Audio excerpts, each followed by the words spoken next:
Hello everyone, welcome to my Batman Arkham Asylum, hard difficulty, no damage walkthrough.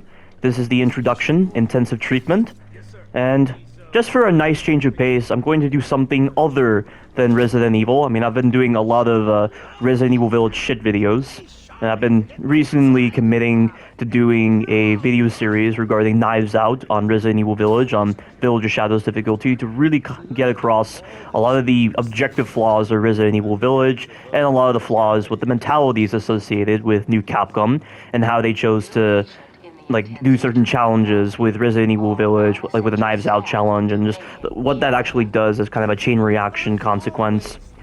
But I figured I'd take a break from that for now, and I did do the first part of that video, and I did get like 6 likes, and I was definitely very committed to the commentary there, and that whole series that I'm doing for Resident Evil Village, it definitely feels like a different part of my personality really expresses itself while still maintaining a lot of the objectivity and just the sheer confusion involved with the way New Capcom chose to do certain challenges, and with how much it just shows they don't comprehend their own designs in that game.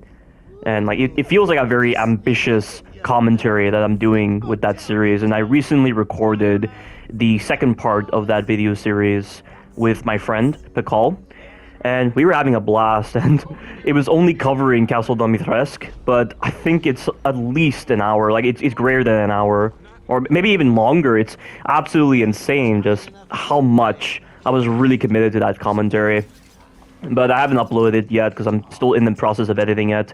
But I just figured this would be the best time to do it, just to get a little bit of a breather from Resident Evil Village.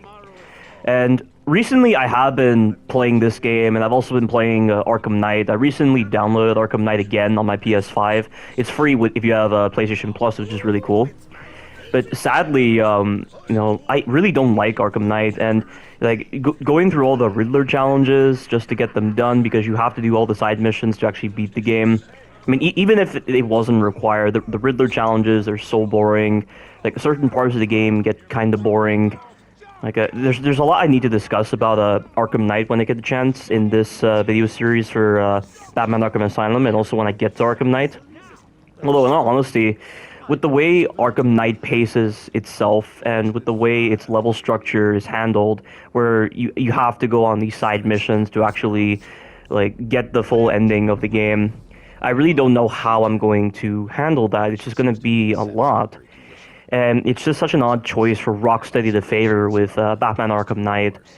And it's that, plus the other aspects with Batman Arkham Knight's story, and then some of the issues with the combat, and just the superfluous amount of content with the Batmobile that really brings that game down in quality. And I honestly consider Batman Arkham Knight to be my least favorite of the Batman Arkham games. And a lot of people like that game, but really it's a bore. It's pretty boring. And the story is just there's so many things I feel very disconnected from the main story of the game that I just don't really understand what they were trying to go for with that. And then with the DLCs, that game really got a lot wrong. And we all remember the infamous Batman Arkham Knight PC port, when another developer was handling the PC port for Batman Arkham Knight, and they really didn't do a great job. And they had to pull Batman Arkham Knight from the Steam store and from other PC stores, because that's how bad it was. At least the console versions held up. And it was definitely clear that Batman Arkham Knight was designed for console. And really, Batman Arkham Knight's one of the main reasons why I really don't like PC gaming, because PC gaming often presents with a lot of problems. PC just seems to have a lot more problems with certain utilization of fundamental mechanics and graphical errors and basic engine failures with the game. And that definitely cements my place as being a console gamer. I don't care that I'm playing at a lower frame rate. If the game experience is good overall and the frame rate is really nice, I'm definitely going to handle it. And you have to learn how to play these games on a lesser level, and not be so reliant upon PC-specific changes to actually fully appreciate the game, and to really learn how to go with the game at its base level. I mean, if Batman Arkham Knight ran at 60 FPS on PS5, that'd be amazing. In fact, I'm honestly surprised that Rocksteady hasn't released any kind of PS5 upgrade for Batman Arkham Knight yet. It feels like the kind of game that needs it, but sadly they haven't, and I don't know why. I don't know if I mean, then again, they're probably working on a Suicide Squad, Kill the Justice League right now, and they don't really have the time necessary to devote to Batman Arkham Knight to really give it that PS5 upgrade. So that's understandable. I mean, I hope that Suicide Squad Kill the Justice League is good, because like the gameplay format that they're favoring is so different to their typical Batman Arkham gameplay formula. And we know that the combat systems of the Batman Arkham games are heavily praised as being a really nice baseline to set for the kind of combat scenarios that they put you in, and for these kind of brawler type games where you have three different systems of attacking. You have your regular attack with square, you have the triangle counters, and then you have circles with stuns. And, you know, like the Batman Arkham games have always been evolving their gameplay systems. I mean, obviously people hated Origins for not really innovating much on Batman Arkham City, but ironically, I'm one of the many few that actually prefers Batman Arkham Origins. I find Batman Arkham Origins to be my favorite of the Batman games. And I'll explain later in this video, because since this is the introduction, I should probably give a brief introduction as to how Batman Arkham Asylum works. Just some basic thoughts on it, while not divulging too much, just so I can save all those comments for the later videos. But we're just currently escorting the Joker right now, and I imagine this sequence is really cool the first time, but you have to make sure you're going with the flow of the game. You have to really feel immersed into this section in order to avoid the fact that you're going to have to replay this section every single time you replay this game. And we're just about to get into some gameplay, and this is where I think it's the right time to talk about the combat on this game, because the combat on this game I'm not a big fan of. Given that this is the very first Arkham game, and this is still like the combat system at its base format, the combat system, it doesn't have a lot of potential to it, and you know, there's not a lot you can really do in the combat, and you know, that's definitely why there's not as many enemy types in this game. But I'm okay with the fact that there aren't as many enemy types in this game, but because this is the combat system at its base form, the combat just has problems that I feel got ironed out a little bit better in the later games, but there's still an issue nonetheless in those games. And given that there's not a lot you can really do when it comes to creative combos, like remember how much Batman Arkham City really innovated on the combat systems, and they gave you so much more to do, like with the beatdown systems, the aerial attacks, the seek and destroy combo attacks, the other kinds of takedown attacks you can do, and they had different enemy types and so many gadgets. Like Arkham City presented so much to do in the combat that you'd never really noticed a lot of the problems with the combat in Batman Arkham City, but because the combat system in Batman Arkham Asylum is a little basic, there's a lot of like problems that you really notice that are in the later games, but you don't notice them as much in those later games. Like, you see this right here? That right there was a pretty modest distance that I was able to get that kick just then. Well, even though this is a paired animation system that they're favoring with this game rather than a hitbox-based combat system, there are just times where Batman doesn't really get these kind of super speed moments that just allow him to go from one side of the room to the other, and so you miss out on the chance to do a combo. And I know you'll be saying that, oh, just evade into the enemies in order to be within the correct range to do ground finish takedowns or do these other attacks, but there are just times where the direction you're trying to evade is improperly read by the game when you're using the analog stick. And I don't know how it is on PC, but like the game doesn't precisely read your movement on the analog correctly, so you'll accidentally dodge in the wrong direction, and that can be a bit of a problem. And then there are a lot of moments where you end up like getting like the first hit compared to an enemy, but there are just times where Batman is so slow to do his attack animations with square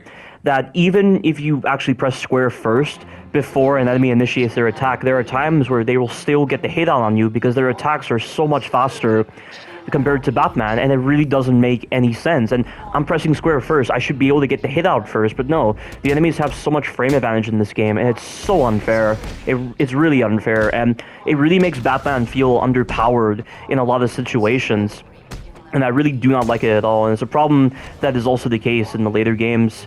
And that's why there's going to be a lot of moments in the combat of this game where I'm going to be using the quick batarang. You can buy an ability in this game called the combo batarang, where you're able to integrate your batarangs into the free flow combat that this game favors, where if you press L2, you'll do a unique animation of throwing your batarangs and you'll knock over enemies, and it will contribute to your combo, and it won't kill your combo, because without that ability, if you use the batarangs in the middle of free throw combat, you'll lose out on your combo, which I really don't understand why they would make that an ability you have to purchase. Like, it should be like a quality of life mechanic. It should be something that contributes to the basic framework of the combat system. But sadly, you're forced to waste an upgrade point on getting the combo batarang, and the combo batarang plus the multi-batarang really helps balance out a lot of those moments where the combat system betrays you. And they should have just done a lot more with this. I mean, yes, I understand that it's just the first game, but I really wish they did a lot more with the combat on this game to really contribute to the free-flow nature of this combat system, because when the combat is flowing, and you're not getting screwed by the camera, and the enemies aren't cheesing you with their bull crap, the combat can be kind of fun in a lot of moments. But you know, with the lack of any kind of ability to finish off enemies on the ground, like, you have to specifically do the ground finish to hit enemies on the ground. It was not until Batman Arkham Knight, which was the final game of the Arkham series, that they actually gave you the ability to grab ground enemies off the ground, or just press square and you'll hit enemies that are on the ground. You try pressing square in this game, or in Batman Arkham City, or in Batman Arkham Origins, when an enemy is floored on the ground, and you will never be able to hit them unless they're in the middle of rising animations, which I really don't understand why they would be so rigid with that kind of design choice.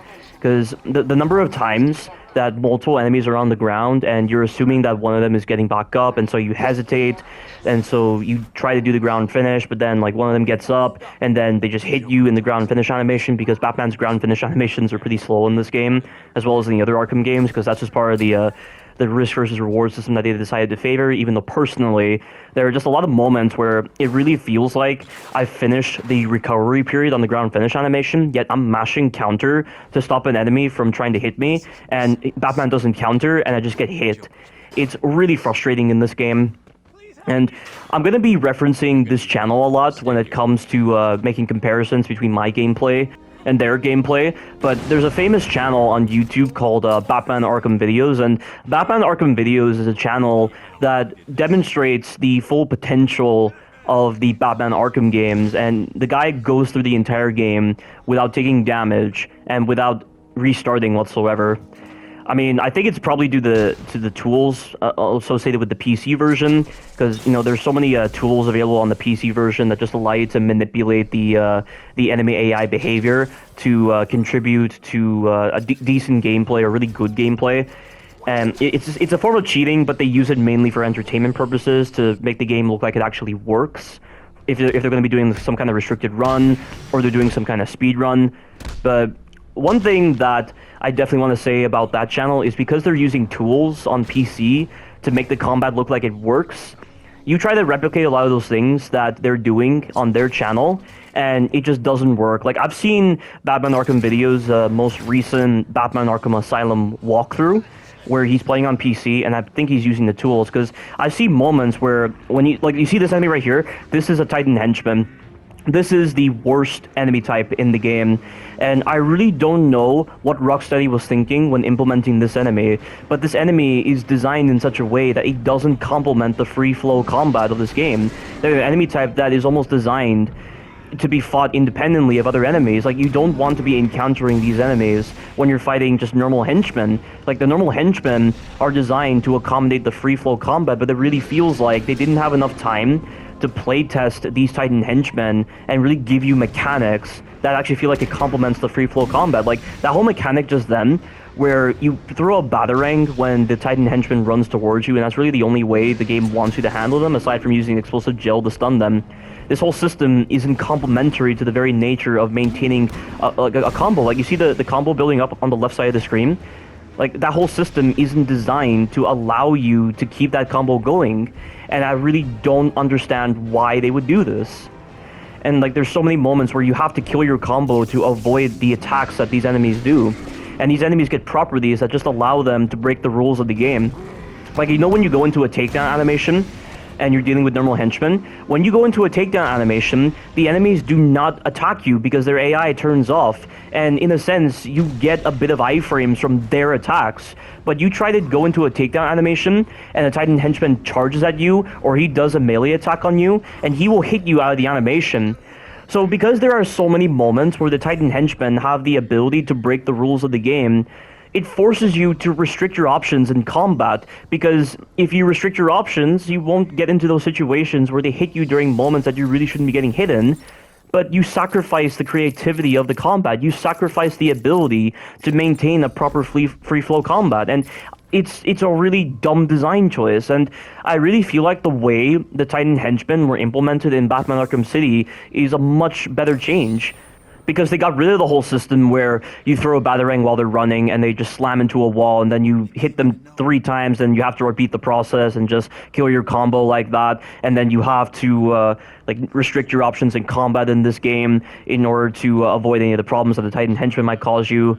Like, they got rid of all of that, and they instead opted for a very quick way to get rid of them, where you do the ultra stun on the Titan henchman, where you press circle 3 times on them. You can initiate a beatdown, and then immediately go into the position where you jump on their back, and you're kind of controlling them to make them hit other enemies, and they give you options while you're riding the Titan henchman.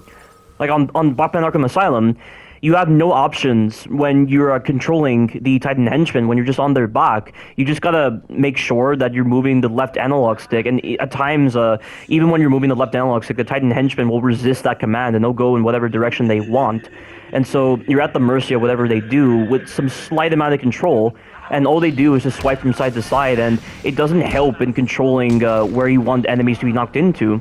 Like, there is one sequence where you're fighting a Titan henchman alongside so many enemies that spawn from elevators, and there are electric fences, and that has to be, like, the beginning of one of the worst sequences in the game.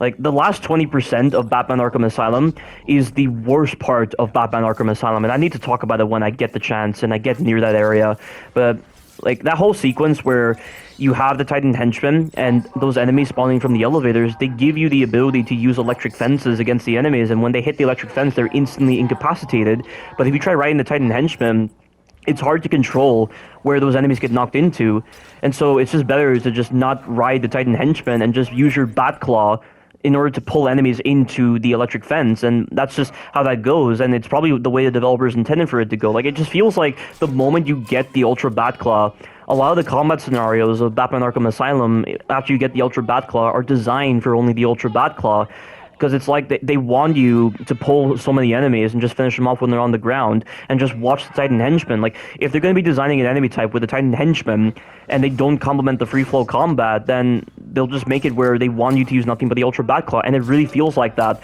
for the later combat encounters of the game in the last 20% of this game, and it's really, really bad.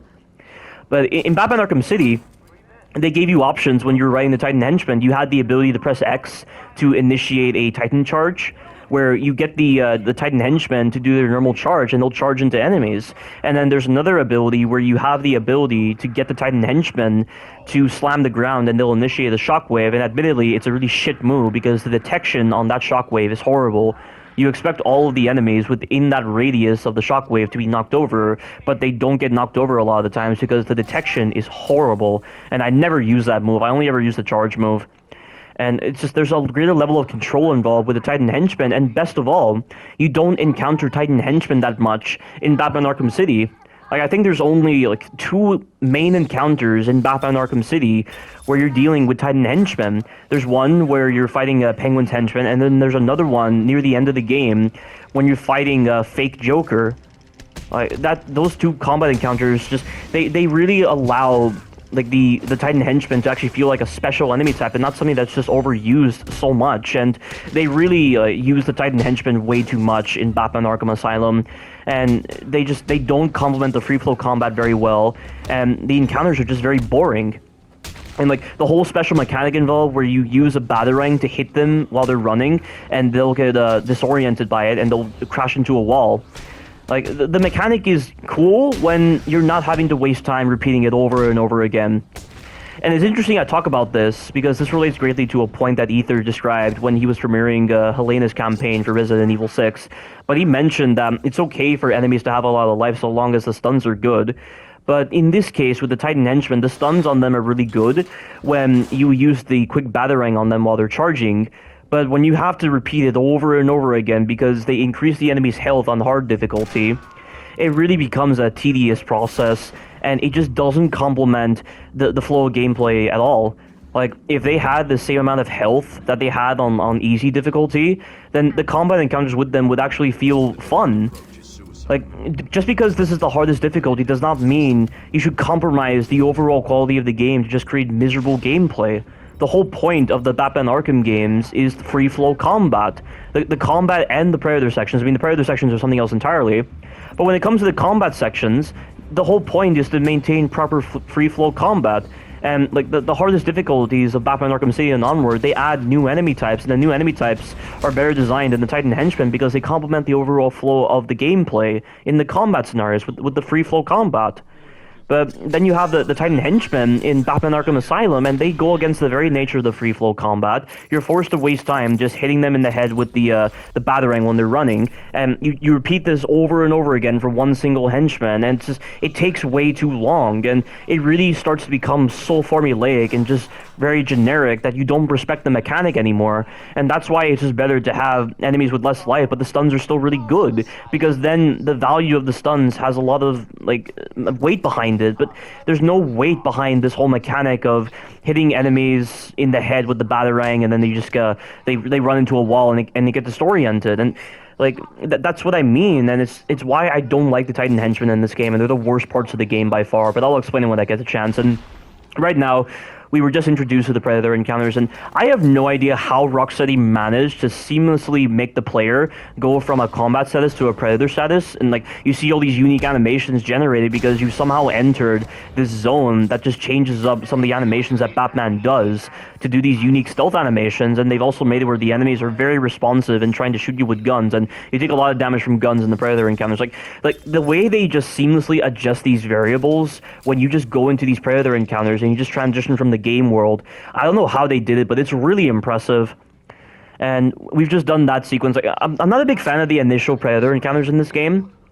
This is something that I feel they corrected in Batman Arkham City and onward, but I really feel like the initial Predator encounters of Batman Arkham Asylum are too like hand-holdy, and you know they're really better to do when you're just taking one specific path. If you're doing anything any other way, you're just wasting your time.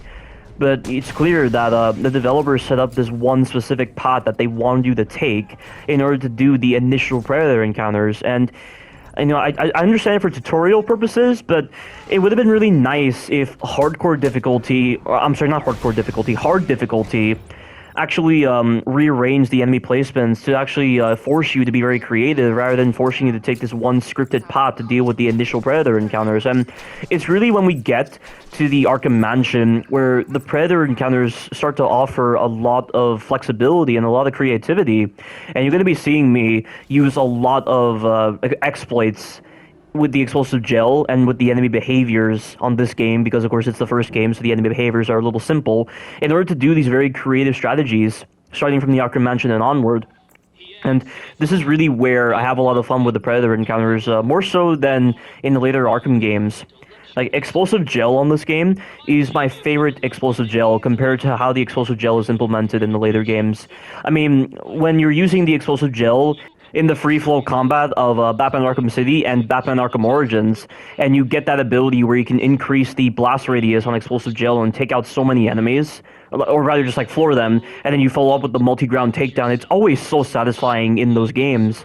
And then they changed this in Arkham Knight for some reason, where they made it where you have to fire the explosive gel as a ranged weapon. You can't just place it on the ground like you can in Arkham City and Arkham Origins. And while that may make the combat feel like it's not so jarring when you're placing the explosive gel on the ground, and you're not running the risk of enemies hitting you during the animation of placing explosive gel on the ground, because they've removed that animation entirely in Batman Arkham Knight, I feel like it just removes a lot of the satisfying moments you can get in the combat of Batman Arkham City and Batman Arkham Origins. And that's why I don't find the explosive gel to be that fun to use in Batman Arkham Knight. And even during the Predator encounters, like they changed the enemy behavior significantly in Batman Arkham Knight, but the enemies on Batman Arkham Knight have the ability to see explosive gel on the ground, and they'll shoot it. And you really only get the ability to use explosive gel twice in Predator encounters, and there's even a whole ability that you can get in Batman Arkham Knight where any placed explosive gel that's on the ground can instantly incapacitate the closest enemy. But you're not going to get the opportunity to do this when the enemies adapt to your ability and they'll shoot explosive gel on the ground. So there's not a lot you can really do with explosive gel in the Predator encounters, and even with that special ability that you can get in the free flow combat of Batman Arkham Knight, where you can instantly take down an enemy with the explosive gel by just holding L2 and square at the same time to just create that big explosion that instantly incapacitates an enemy. It doesn't generate that wide of an explosion to be that reliable, and it doesn't feel like the sound effect has any weight behind it, and it's not very satisfying. I'm very disappointed with the way they implemented the explosive gel in Batman Arkham Knight, and it's not as fun to use anymore. Like, Arkham Asylum is where I have so much fun using the explosive gel, because explosive gel in Batman Arkham Asylum compared to Batman Arkham City and Batman Arkham Origins, it has a greater radius to it compared to Batman Arkham City and Batman Arkham Origins, especially in the Predator encounters. Like, in the Predator encounters, you have a lot of leniency with the radius provided by your explosive gel, and there's not going to be any of those moments where it feels like you should hit multiple enemies, but you just don't. You see a lot of enemies right near that explosive gel on the ground in Batman Arkham Asylum, and you're going to be hitting those enemies. Like, it's so reliable in the combat encounters, and I'm sorry, not in the combat encounters, but in the Predator encounters. Of course, you can't use explosive gel in the combat encounters of Batman Arkham Asylum, which sucks. I mean, the only possible way you're ever going to use explosive gel in combat is if you prematurely place it before starting the combat encounter, lure enemies onto the explosive gel, and then you detonate it, you floor a lot of enemies, and then you finish off like 2 or 3 enemies, and you can only finish off 2 or 3 enemies because by then the enemies will have recovered from the animation and they'll start attacking you. And from there, you can't use explosive gel in the middle of free flow combat, which is obnoxious. And again, it's just a great example of the developers like still trying to favor like a base model with the combat system on this game because they were still trying to get off the ground with it. But they just didn't do enough, and that's why there's a lot of problems with the combat on this game that's just easier to notice, because you don't have a lot of options with what to do. And right here, I'm engaging in the combat. If you see any moments where I drop my combo, it sucks because I don't have any options at my disposal to deal with enemies on the ground, or I'm just paranoid that something will happen if I don't do a counter, or like I don't do a specific ability. I mean, like, there's just a lot to distrust with the combat on this game that I drop my combo a lot. And you see that right there? That was very dangerous. Like, you're at the mercy of whatever Batman chooses to do. And there's also the case where Batman prioritizes the wrong target a lot. The amount of times I'm trying to hit a specific enemy, and Batman prioritizes the wrong enemy when I'm trying to do a ground finish. Or do you see that just then? I'm trying to do the cape stun at that guy at a distance just to vary my combo a bit, but the cape stun doesn't have a lot of range on this game, and it has very minimal range. I really don't understand why, because in Batman Arkham City they improved this, and in the later games. So yeah, it's definitely clear that they really put in a lot of work into the combat in later games. But at the same time, a lot of the stuff that was really powerful in Arkham Asylum is not so powerful anymore in Arkham City and Arkham Origins and Arkham Knight. And it kind of sucks. I mean, like, the Predator encounters are really enjoyable in Batman Arkham Asylum. I mean, I'm not saying the Predator encounters in Arkham City and Arkham Origins aren't fun, but I just feel like you really notice how powerful Batman is in Arkham Asylum, and it really comes across as very satisfying. And the Arkham games aren't really designed for difficulty in mind. I mean, even if they do have a higher difficulty, I mean, they're designed to be challenging, but at the same time very fun. They don't try to compromise like the fun aspect of the Batman Arkham games with its highest difficulty. They preserve a bit of the challenge, but at the same time a lot of the fun as well, and I really like that about the Arkham series. It's just, sadly, in Arkham City, Arkham Origins, and Arkham Knight, you can only play the highest difficulty of those games on New Game Plus. And while that is a cool idea of playing through the entire games again, and just getting a different kind of experience with the rearrangement of certain enemy types, it sucks that you have to play through the base game in order to actually get onto New Game Plus. And I feel like Arkham Origins did this better, where they gave you I Am the Night mode, which is essentially New Game Plus, but it's a permadeath. So if you die, you go back to the very beginning of the game, and you go with all the upgrades you had when you first started I Am the Night mode. Which, you might think this is bad, but with the way they handle the permadeath in Batman Arkham Origins, it's really great. And considering that I can just play Batman Arkham Origins and not have to go through a new game to get onto New Game Plus by just dying on I Am the Night mode and just restarting that mode, they really did that game justice. It was really good. And then they removed it on Batman Arkham Knight, which was one of the dumbest design choices ever. Because they removed I Am the Night mode on Batman Arkham Knight, it means that in order to get onto New Game Plus, to actually get the challenging experience, you have to play through a new game on like a fresh save, and just do all the side missions again, all the Riddler challenges. Like, you have to go through a very boring slogfest to unlock New Game Plus mode, and it's so stupid. And also, here's more of the combat. You'll see I'm not really maintaining my combo very well, because there's a lot of moments where I just really distrust the combat on this game. And like, I'll definitely put in bloopers for each of the videos to really showcase the moments where the combat really betrays me. But in this initial introduction, you won't be seeing any bloopers, because I don't come across these kind of issues yet.